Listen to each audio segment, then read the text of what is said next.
Ann Curtis, napaiyak sa pinagsasabi ni Regine Velasquez sa kanya. Walang tigil kakaiyak ang TV host actress na si Ann Curtis, dahil sa mga pinagsasabi ni Regine Velasquez sa kanya. Hindi kasi inaasahan ni Ann Curtis, na pupurihin ng nag-iisang Asia songbird ang kanyang boses on national TV. Talagang naging emosyonal ang It's Showtime host, nang mapanood ang isang video clip mula sa nakaraang episode ng Magandang Buhay, kung saan nagkomento si Regine about her voice. Sa dating account ng actress TV host noong February 6, sinabi nitong hindi niya ini-expect na pupurihin ni Regine Velasquez, ang boses niya ngayon.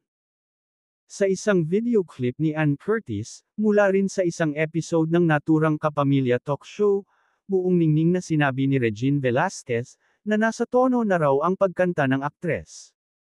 Tingnan mo si Ann, di ba dati si Ann yung tawang-tawa lang tayo? Bakit tayo natatawa sa kanya? Kasi wala siya sa tono, say ni Regine. Dagdag pa niya, pero actually ngayon, nasa tono na siya eh.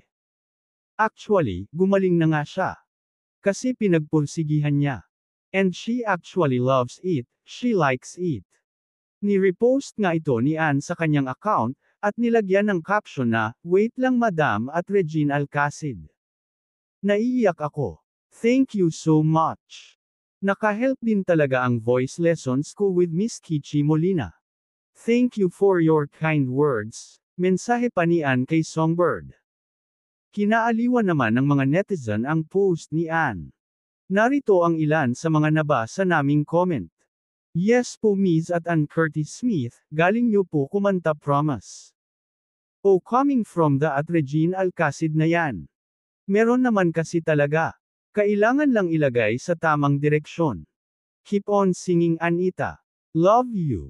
Nasa tono man o wala, papanuurin at pupuntahan ka pa rin ng mga tao.